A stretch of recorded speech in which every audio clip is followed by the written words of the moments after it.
Silakan buka halaman 48. Perintahnya yang pertama adalah beri harokat pada kitab. Yang kedua, terjemahkan kitab ke dalam bahasa Indonesia. Yang ketiga, menerjemahkan langsung di kitab bagi yang sudah punya. Gunanya untuk apa? Yang paling penting adalah kita mencari keberkahan dari kitab yang kita kaji. Yang terakhir, kirim foto kitab yang sudah diterjemahkan di Classroom.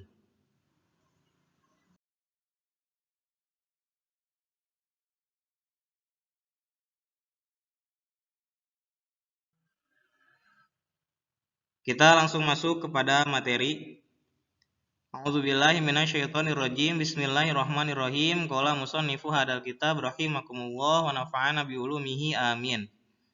Paslun pasal surutus sholati, syarat sholat, samaniyatun ada 8.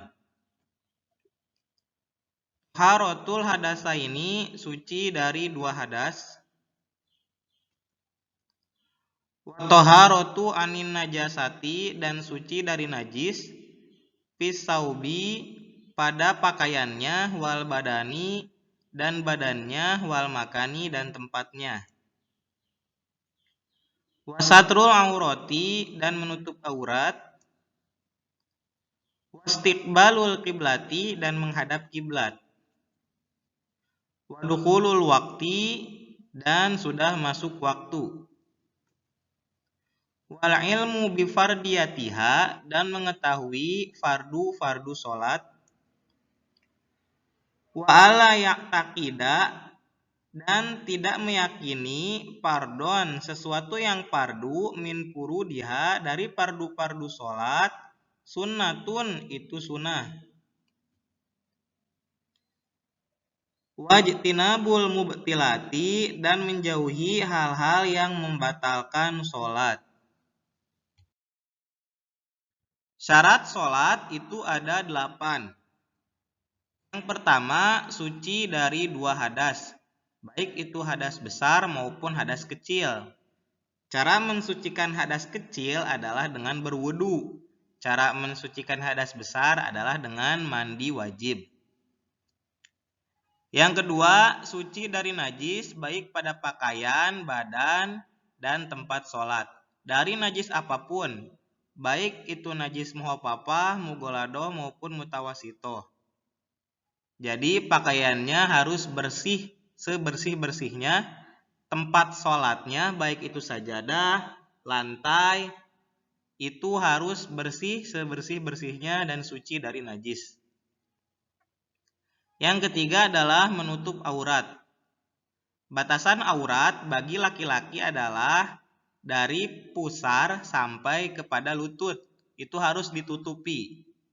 Kalau bagi perempuan, ketika sholat, batasan auratnya adalah semuanya kecuali muka. Telapak tangan juga itu harus ditutup. Hati-hati ketika sholat, perempuan harus menutup telapak tangannya. Yang keempat adalah menghadap kiblat. Kita sudah tahu semua kemana kiblat kita. Kiblat kita yaitu ke Ka'bah kalau sekarang. Yang kelima, sudah masuk waktu sholat. Jadi teman-teman jangan sholat duhur di jam 11 karena itu belum masuk waktu sholat duhur.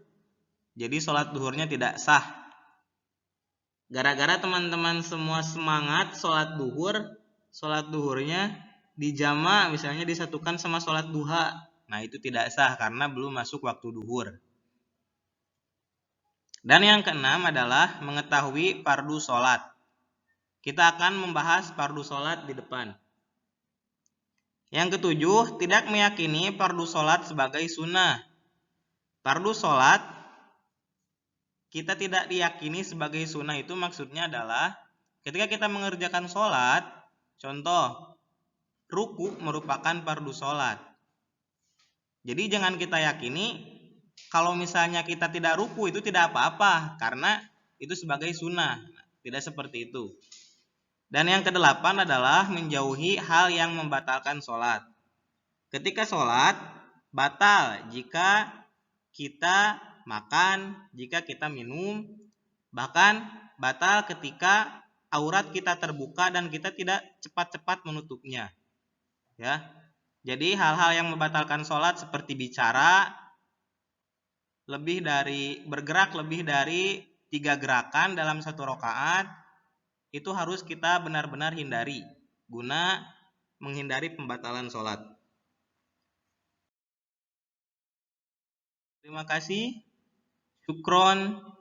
Gato gozaimasu. Sampai jumpa di lain kesempatan. Semoga ada manfaatnya. Wabillahi taufiq wal hidayah. Assalamualaikum warahmatullahi wabarakatuh.